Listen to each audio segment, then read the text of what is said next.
Excellent, excellent. So good afternoon, everyone. Super happy to be here. And thanks to Max and the organizers for, let me just pull this out, sorry. Thanks to Max and the organizers for the invitation. Today, I'm going to share some insights and advancements in the field of cancer genomics, and this stands at the intersection of technology and healthcare. The title of today's talk is going to be AI Cancer Care, Enhancing Precision Medicine. And I'm going to be talking about how artificial intelligence is not just a tool of the future, it's a partner in the present, revolutionizing the way that we approach cancer care. And we're going to dive into the transformative impact of AI in diagnosing treatment, treatment and personalizing therapy for cancer patients. And the goal here is to come up with innovative solutions in the fight against cancer. So just a little bit about myself. I'm a machine learning scientist. I work at this biotech company based out of Chicago called Tempus, where they are primarily focused on AI-enabled precision medicine. And most of the topics that I'll be covering today are within the scope of what we do at Tempus. And myself personally, I work in the interface of cancer genomics, computational pathology, machine learning, and AI, and drug discovery.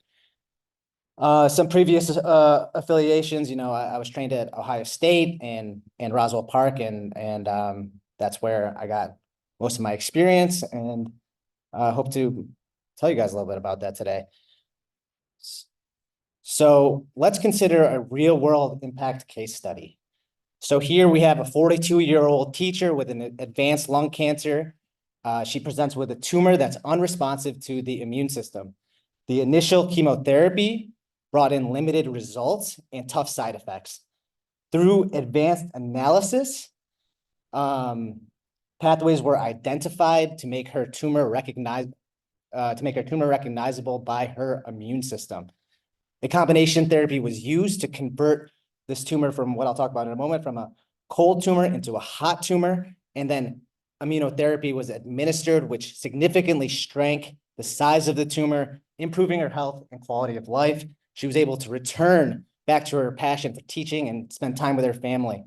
And this is the power of precision medicine enabled by AI and data. So let's get to the basics. Let's talk about cancer. Let's talk about the fundamental process of cancer development.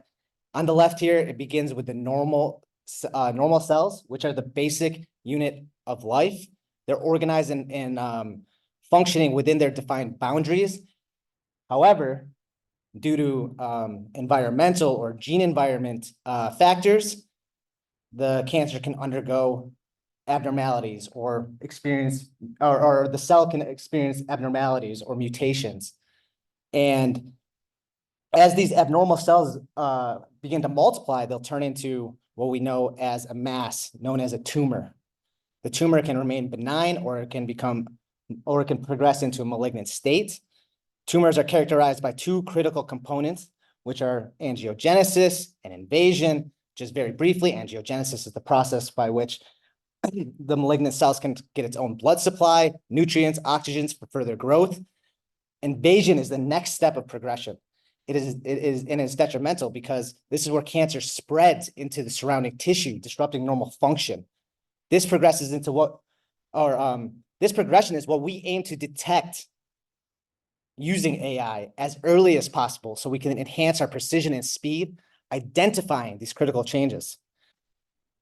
This brings us to the next complexity, which is the concept of tumor diversity and heterogeneity. We can see that cancer is not a uniform disease. It's a collection of cells that can vary in genetic makeup, behavior, and response to treatment. So here on the left, I want to illustrate how a single tumor can give rise to a diverse population of cells, leading to subclones within the same tumor. These subclones can spread and form distant metastases, each with its own unique characteristics. And that's actually why there's a lot of difficulty in identifying driver mutations and actually the original mutation, because as time goes on, there's actually a lot of subclonal evolution that occurs, and it's actually very difficult to actually identify the root of this. So in addition to the temporal aspect here, there's the spatial component. And within a single tumor, we can observe a variety of different microenvironments, such as the stroma or immune cells, metabolism, and therapy. These microenvironments can evolve rapidly from years to minutes, impacting genetics, epigenetics, and signaling pathways. This complexity is what makes treating cancer so difficult. And it's precisely where AI can make a difference. By using vast amounts of data, AI can help us understand the spatial variations and their implications for initiation, progression, and drug response in cancer care.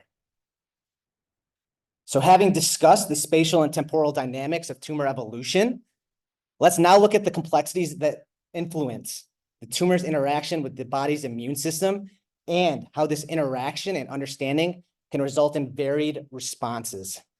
So shown here is the tumor immune phenotype and therapy response. And tumors essentially can be categorized by their immune environment. So, and the different immune environment can significantly affect its response to treatments, particularly a class of drugs called immune checkpoint inhibitors. And we can think about these tumors by thinking about the environment in terms of temperature. So on the left-hand side are cold tumors, and they actually don't have good response to immunotherapy. However, with targeted therapy, you can actually convert that tumor from this cold state into this hot state on the far right. When it's in that hot state, immunotherapy will work and can greatly have profound effects and great outcomes. So if we recall that case that we just talked about before, this is what I was alluding to in terms of the cold and hot tumor. The oncology team was able to change the state from that cold state into a hot state.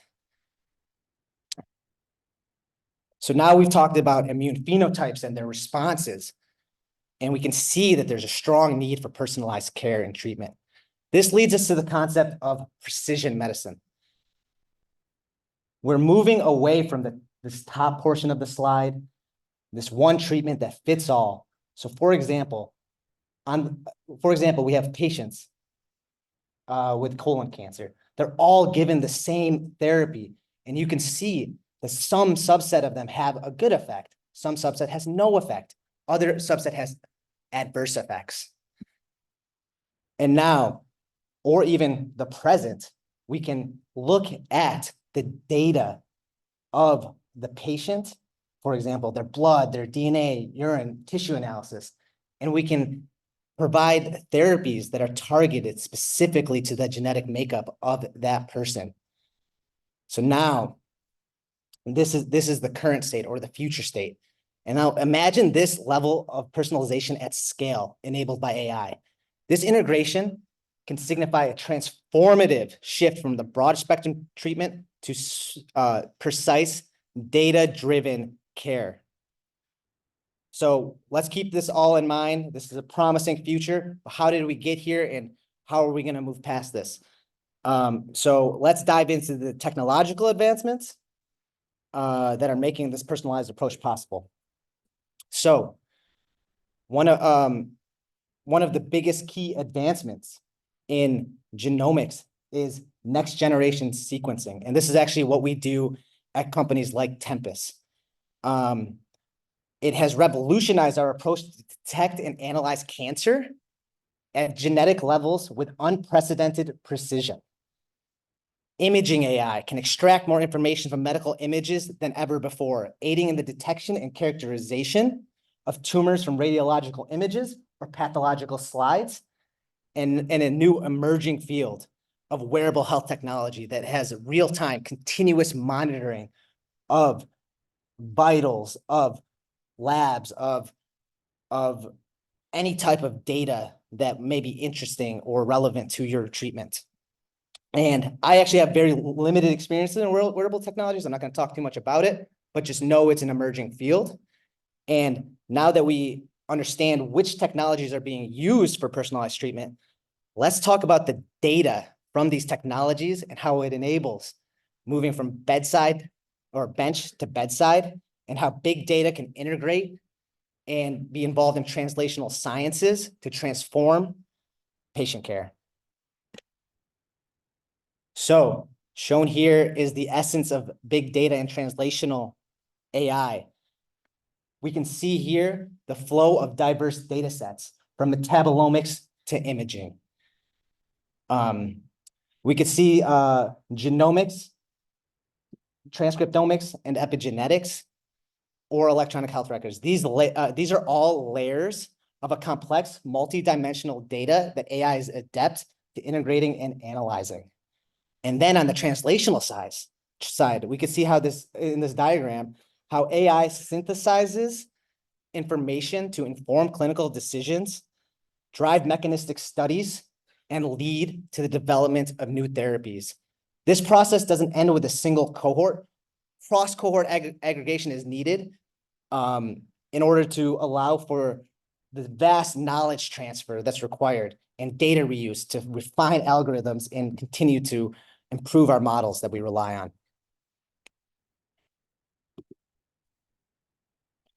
So now that we've talked about the data, we can focus on the clinical setting, particularly clinical studies that leverage omics data. The process begins with a single or with a patient cohort, which can undergo extensive molecular profile using technologies like DNA sequencing, RNA sequencing, or we can even identify actual copy numbers profiling within that tumor. And all of these comprehensive molecular characterizations are critical for identifying which therapeutic agents can target those specific mutations.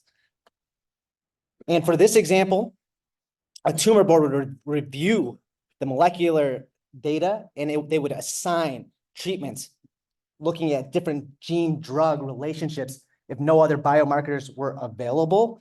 And by understanding the mechanism, they could use off-label drugs, or like we do at Tempest, we work with pharmaceutical companies to drive accelerated approvals for specific drugs or label expansion. And then you can do analytics and look at the survival of these patients.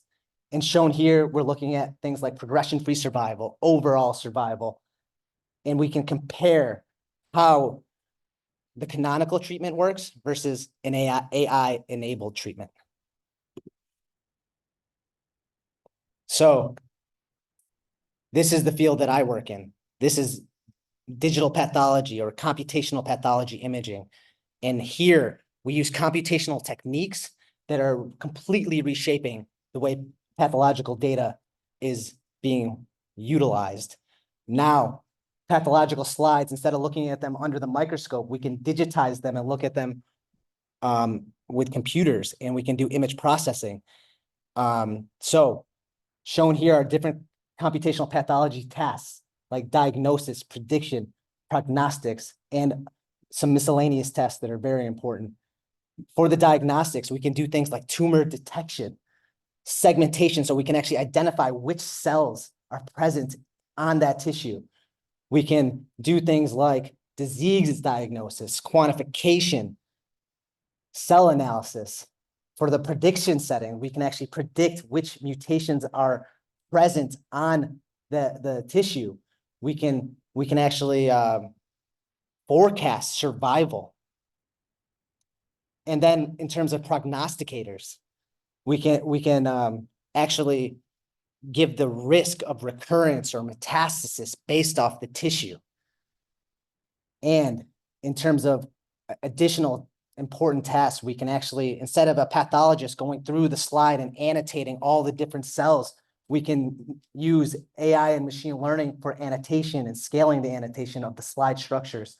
We can even use it for quality control of our pathological workflows. Can we predict how much tissue is left? Is there a way to flex the amount of tissue so we can do additional analytics without using it all up? So very important things. And then just on the bottom here, I just wanted to introduce that there are many publicly available data sets for genomics, for transcriptomics, for pathological images. And these are what allow us to drive innovation. The fact that these data sets are available, it allows us to do validation studies and allow people to reproduce what our models are doing based off of publicly available data. So this ultimately leads to more accurate diagnoses, better predictions, and treatment outcomes. Just to dive a little bit deeper into computational pathology. So on my team, we typically are trying to predict the presence of cancer driver genes from a whole slide image. These whole slide images are slices of tumor tissues that have been stained and then digitized, and we look at them, sort of like this, but you can zoom in and zoom out. But in order to do a AI algorithm, these data are still too big, even to fit on a single GPU. They're gigapixels in size, so we actually have to do a technique where we patch these images and use weak labels to annotate our slides at the slide level. So after we patch these images, we pass them through a convolutional neural network, which is a type of deep learning network that is very good at image analysis. We use it as a feature extractor, which we can use to identify intricate patterns within the tissue.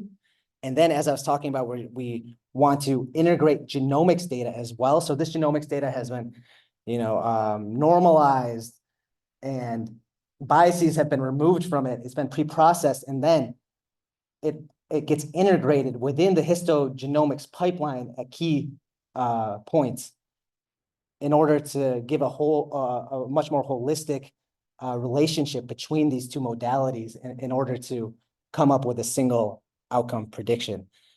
And this workflow culminates the model output, which can inform diagnosis, prognosis, potential treatment pathways, and again, just really exemplifies the importance and promise of this in terms of personalized medicine.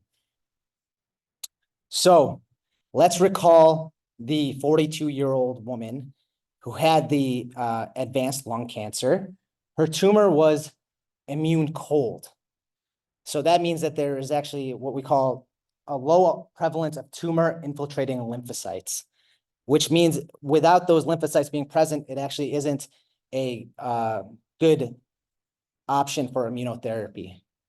But using AI imaging and advanced imaging techniques, we're able to monitor the tumor and actually point to the immunogenic regions specifically on that slide. And if you look on the right here, in the red, those are all tumor infiltrating lymphocytes. So we can see at first that cold tumor, and then after combination therapy, we'd be able to analyze a new set of tissue, and we'd be able to create a feature map in order to give AI-enabled decision-making to the oncologist. So then, in a much more efficient and timely manner, we'd be able to give immunotherapy so that this patient can actually have that response in a much more timely manner. And as we know, time is of the essence in cancer. So let's expand how AI is transforming cancer diagnosis on a larger scale. So we just discussed the process of a computational pathology workflow. So now the machine learning model undergoes training to testing. The biopsy imaging is first augmented and normalized to prepare for processing, and then it's passed through this feature extracting convolutional neural net. This one here is just ImageNet, which is a pre-trained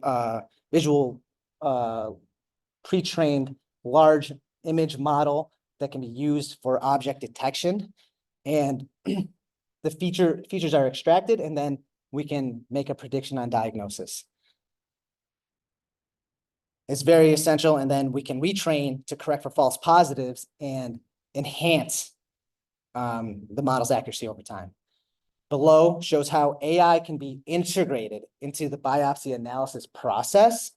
When a single needle biopsy is obtained, AI can assist in determining the presence or not of cancer. And if there was a bad result, we can undergo the conventional procedure. We could do additional tests, or we can do more sensitive tests like immunohistochemistry. But if the AI did make the decision, we would be able to tell the oncologist what the AI has seen, essentially, and then perhaps can alter the decision. So shifting gears to how AI can now, so we've just talked about how it can enhance diagnostics and patient-specific treatment. Now let's talk about the design of new drugs. So here is an example of how there would be many different inputs, including a vast compound space, data on existing compounds, patent compounds to avoid maybe for IP reasons. And then in this example, they're looking for non-kinase inhibitors. Essentially, you can use an encoder to put them in a latent space, which is essentially a mathematical representation of all the important features in the model.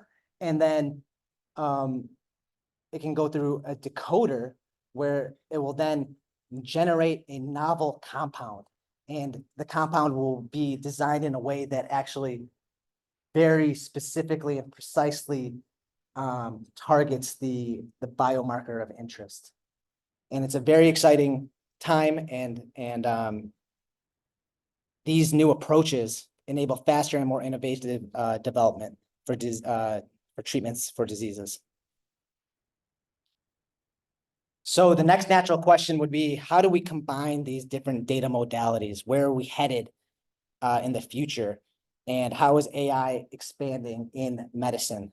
So that's where this idea of multimodal fusion AI comes from, and it's setting the stage for the next frontier of medical innovation. So just shown here is a historical overview of the biomedical AI landscape over time. We've gone from these rules-based, statistical learning, machine learning algorithms into these more complex neural networks, and now into the transformer models.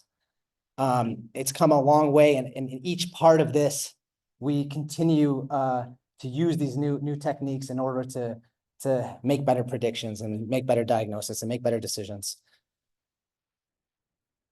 So as we move through these advanced technologies, we've gone from these very specialized tasks, and now is there one model to rule them all, a generalist AI model, and that can be used to do a multitude of different tasks instead of just being trained on a specific one, similar to what we see with models like GPT-4, which are quickly becoming essential to healthcare.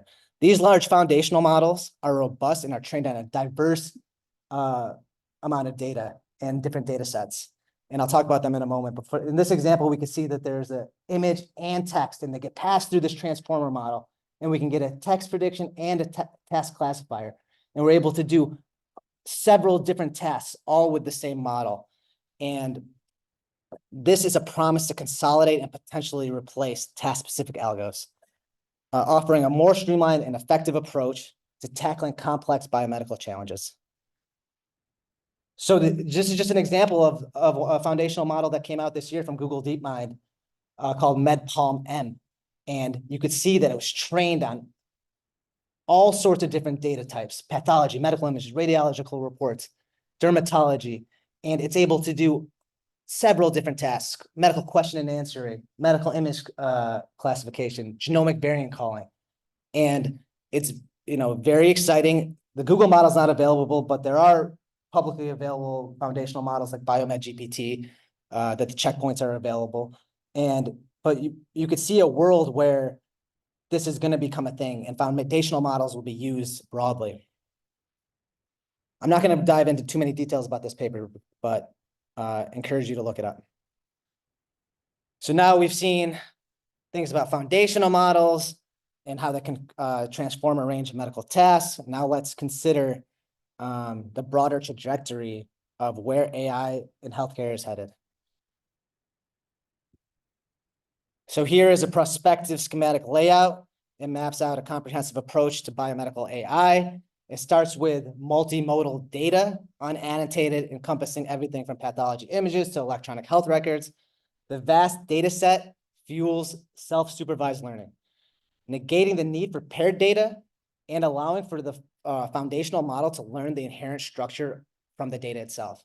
Ideally, these pre-trained models would be publicly available and folks would be able to integrate them into their own use cases and practices. The model undergoes training or fine-tuning, drawing from both public and private data sets, and it can leverage various medical data modalities that help us develop a robust medical understanding.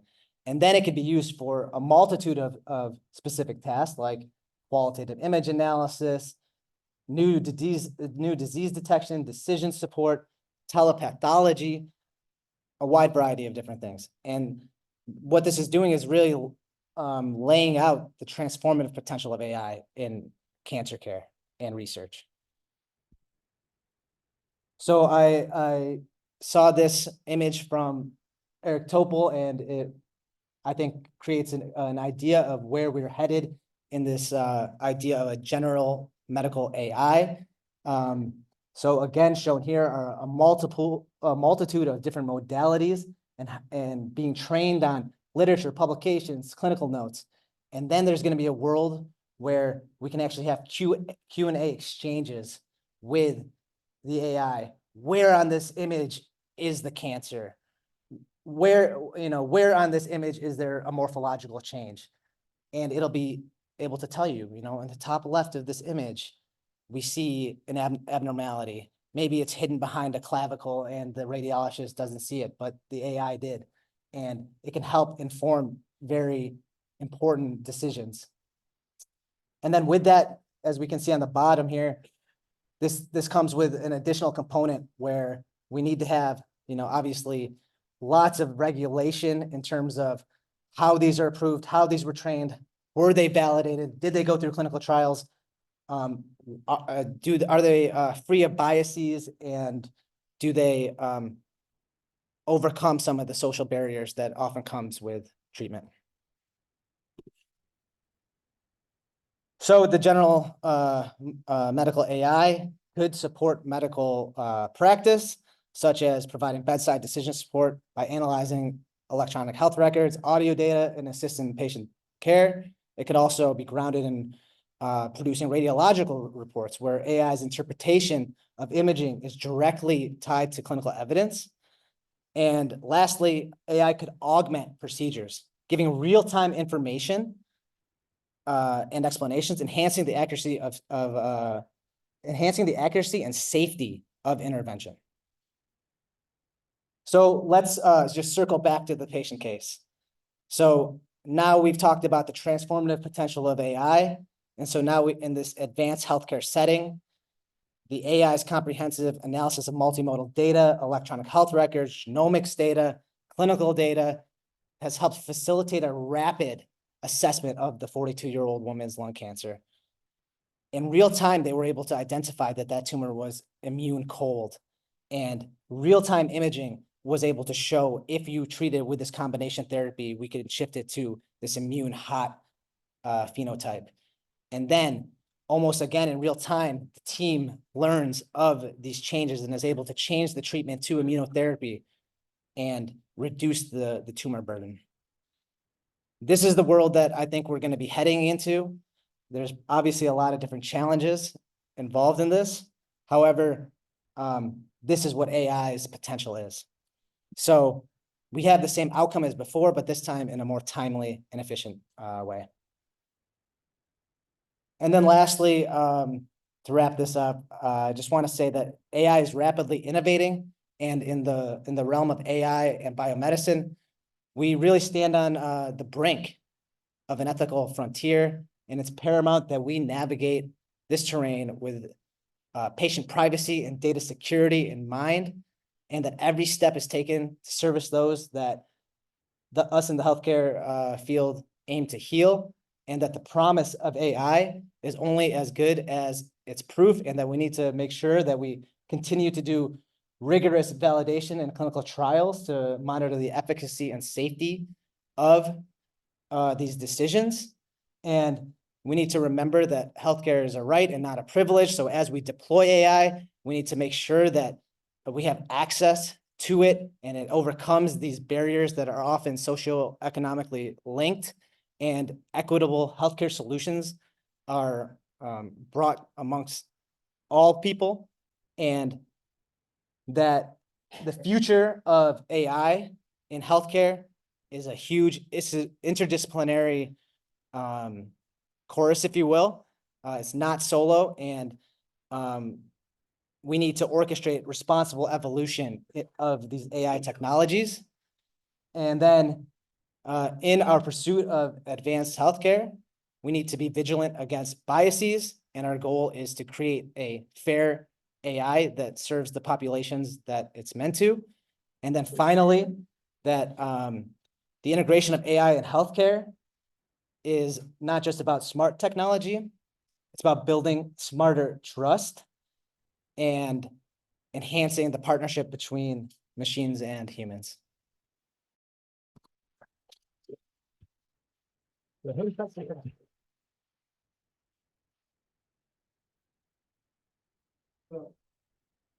Max, I know we're a little tight on time. I gotta get going. We gotta that there's so much hope in this, and I'm really grateful. There's so much cancer in my family and in my life in the last few years, and so I see this so directly related to anyone who's ever had to wait to find out whether the removal of a tumor had clear margins, or what a biopsy shows you. So first of all, thank you for this. Second of all, let me start with a question that I don't think this is apocryphal. I think it was a couple of years ago, where a lot's changed in a couple of years. So there was the story that kind of got famous a couple of years ago, that when AI models were fed data on what skin lesions look like, looking for malignant or benign skin lesions, the AI started to associate rulers with malignancy, because when doctors were finding malignant tumors, they would actually measure them with a ruler, and the AI was ingesting pictures and photos, and so the AI eventually decided that a ruler was an indication that something was malignant. So I only bring up that story to ask, how far have we come? How confident are you that right now AI is better than, for example, humans at a biopsy, or what percent better? Where have we come?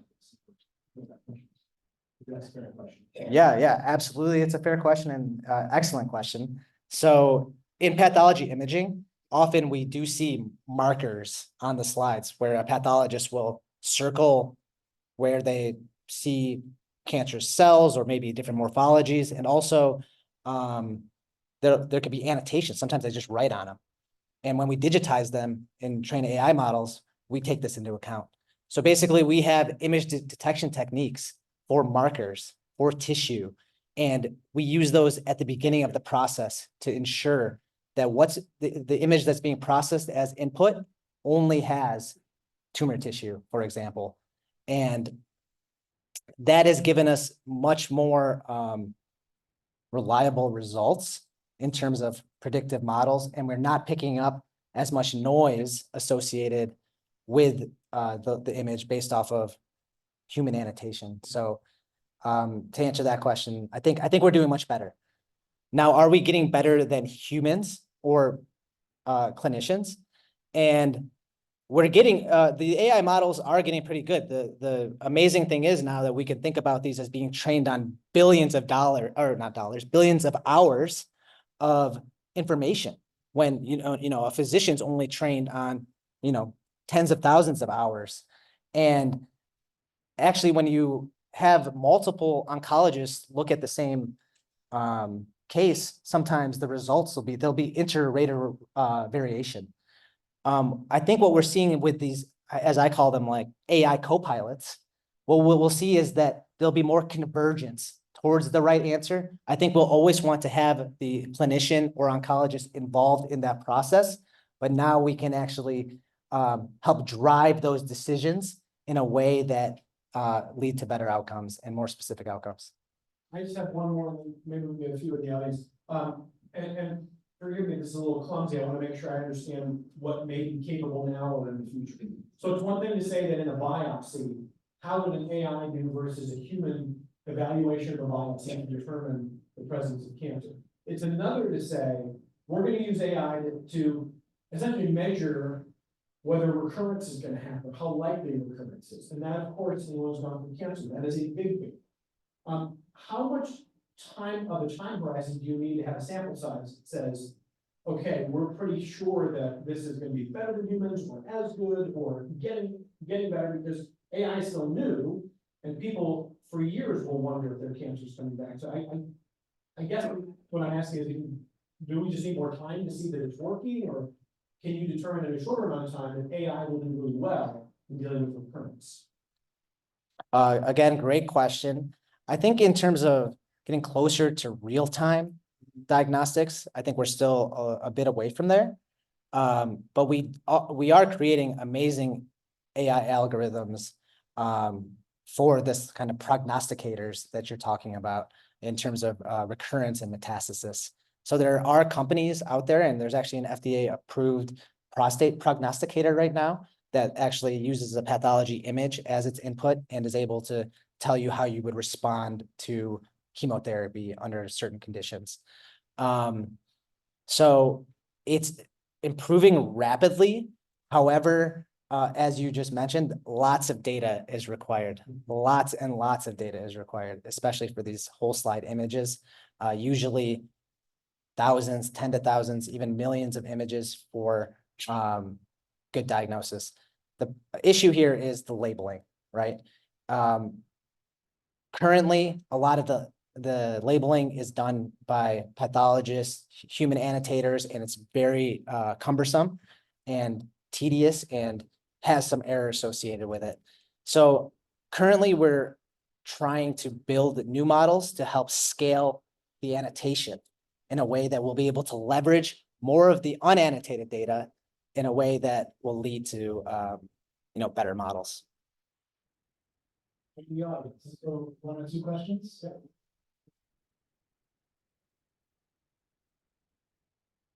Just to piggyback on exactly what you're talking about, it's a data problem in and of itself. And everything you're asking, I mean, my question would be, can you talk for a minute, what's the current state of the sharing of data amongst all the research institutions, frontline care providers, the ability to assemble these massive multimodal data sets?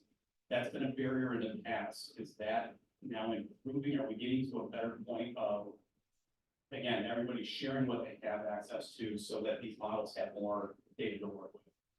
So certainly in the academic community, there are many data sources that are publicly available, and they are quite large. So research is being driven mostly through publicly available data. And that's, again, tens of thousands of patients, cohorts like the Cancer Genome Atlas are very relevant. But the thing is, like something like Cancer Genome Atlas stopped in 2015. So there's not a continual growth in the data. Companies like Tempus have an enormous database, and it's growing because actually patients in the real world are sending samples to Tempus to sequence and provide clinical reports. We ingest that data and are building a database. The model that I know of currently, Tempus and other companies are mostly licensing or selling the data to pharma. So how accessible is it? You need deep wallets for the accessibility. Pharma companies are leveraging these data, and they're spending a lot of money across all of these different organizations to have these multi-omic platforms in order to drive innovation. But yeah, in terms of data availability, currently it's limited. You can do some research, but unfortunately are limited by sample size. Oh, yeah. Hey, can we thank Abbas for a great presentation? All right, we're walking down here, we're gonna take some AI and music. All right. So a short break as we